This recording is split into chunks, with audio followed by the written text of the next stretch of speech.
Gardening is what I do. It's who I am, and I want to share it with the world.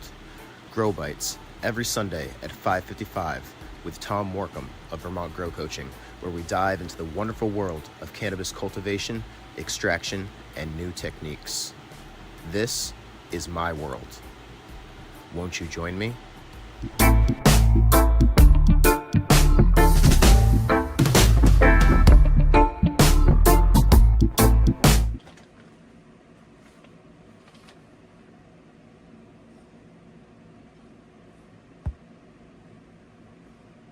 Is this thing on? I think it's on. Yeah, I think we're good. All right. Hey guys, Tom with Vermont Grow Coaching, and welcome to another episode of Grow Bites, your weekly beginner-friendly tips and trick thing that I do every week that used to be live but is no longer live. So we pre-record it and run it live because that's just how I roll, I guess. So this week we are not diving into any sort of pollutes my roots or anything like that. This week is going to be a two-part series. Okay, so this week we're going to do part one. Next week we're going to do part two. All right, we're looking at the 10 by 10 by 7.5 foot backyard greenhouse. This will last for easily 4 years with no issues for only $250.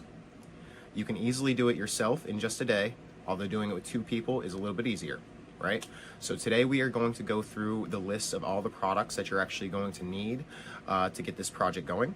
And then we'll discuss a little bit at the end about how we came to the reason we use materials we did, and what you can do to cut costs if you need it to be a little bit cheaper than $250, or what you can do to beef it up a little bit if you want to add some added security or added wind resistance, etc.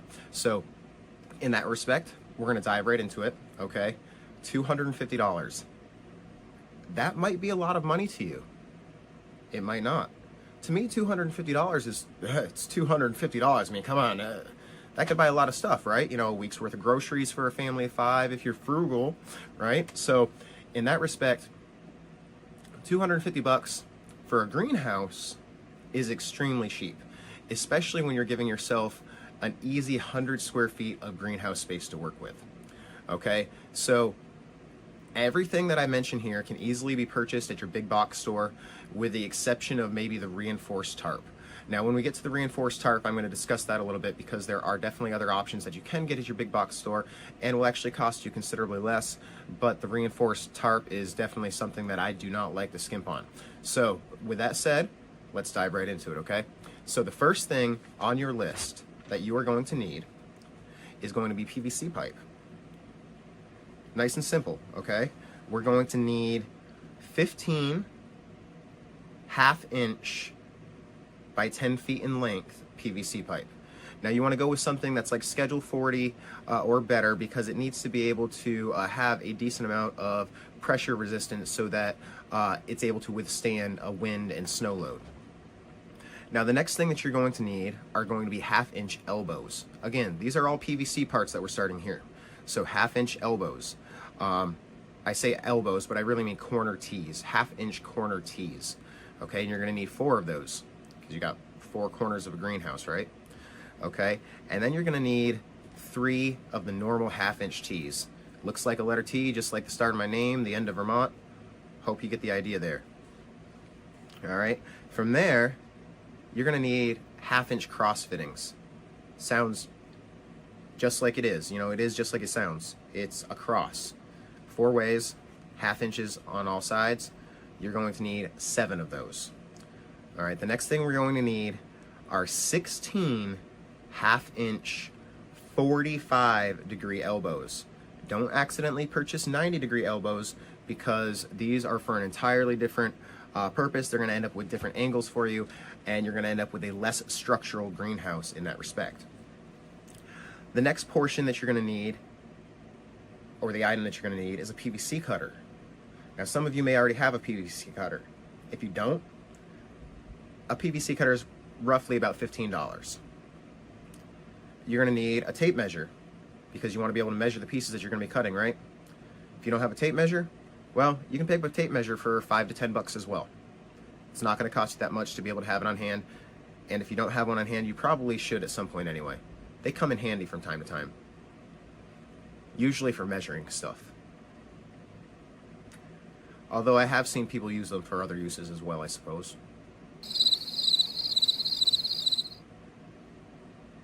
The next thing you're going to need is actually some PVC glue. Now, I like the 2-in-1 products. You can either get the spray-on or the coat-on, where it has a little sponge inside. I like the coat-on option a little bit better than spray because I don't like using aerosol-type cans if I can help it.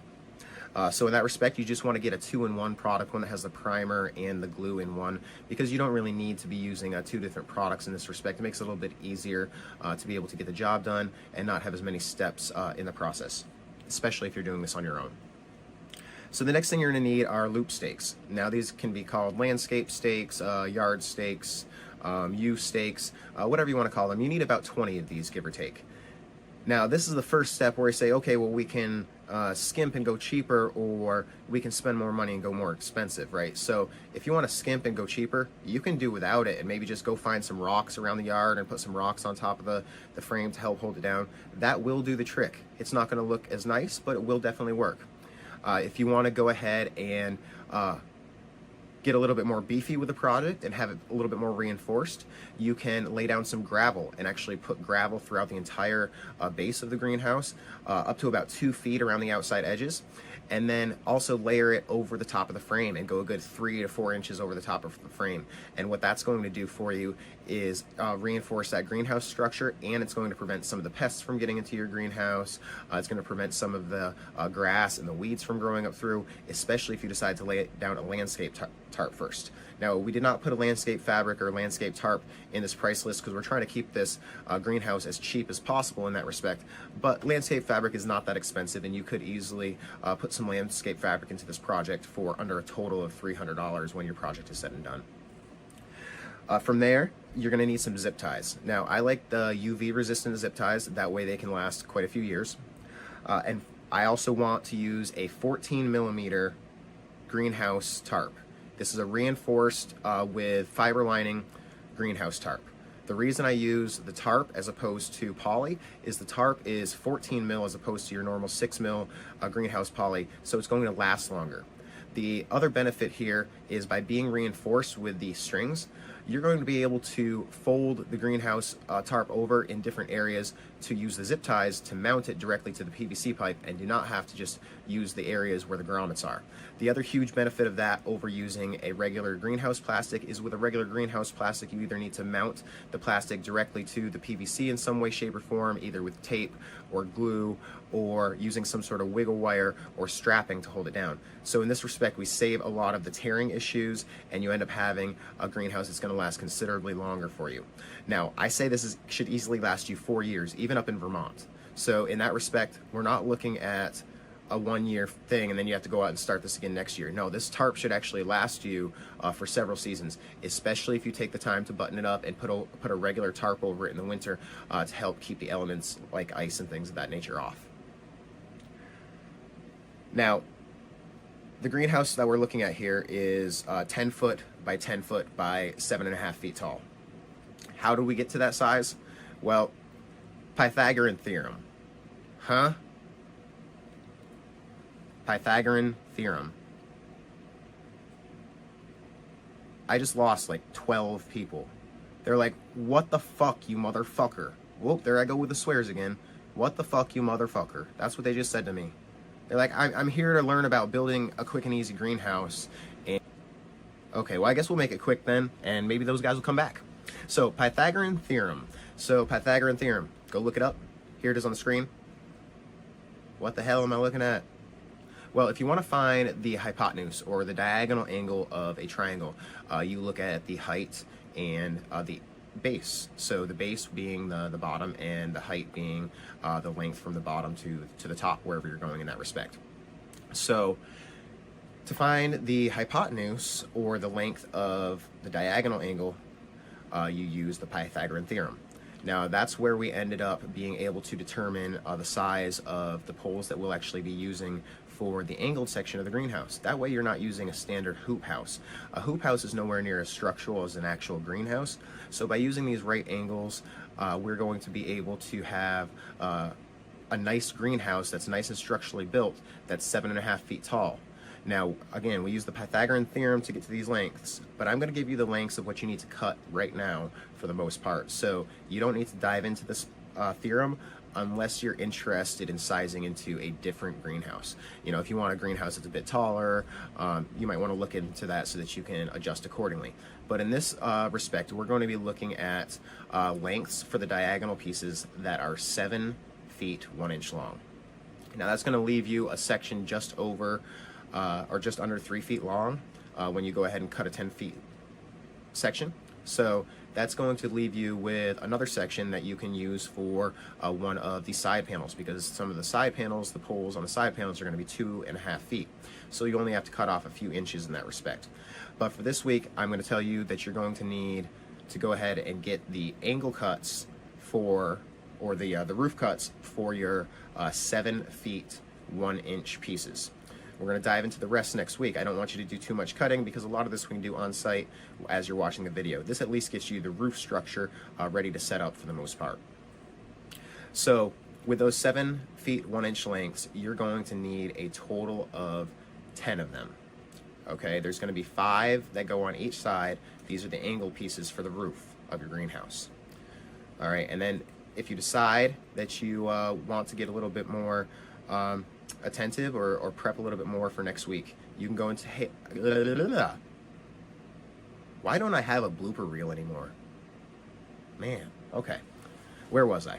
Yeah, so you can go ahead and take those remaining pieces that are just under 3 feet long and cut them to exactly 2 feet 6 inches long. So that's going to give you 10 pieces. Those 10 pieces are going to actually be used for the base as well as the sidewalls in between the sections where you're going to be mounting your tees to help hold everything together.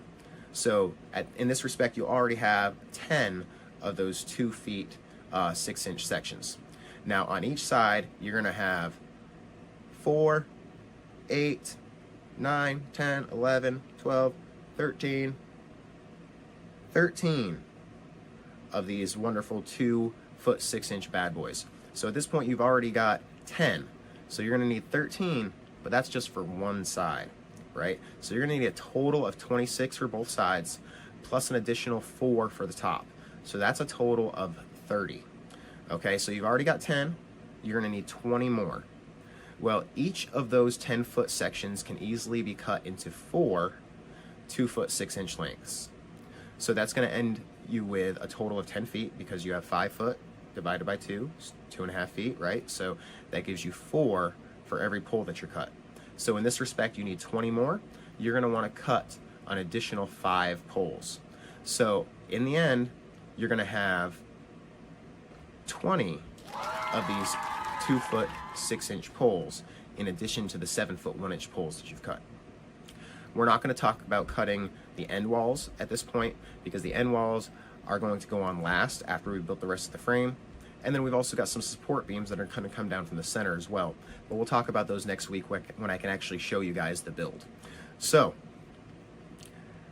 just to recap, 10 foot by 10 foot by 7.5 foot greenhouse, $250.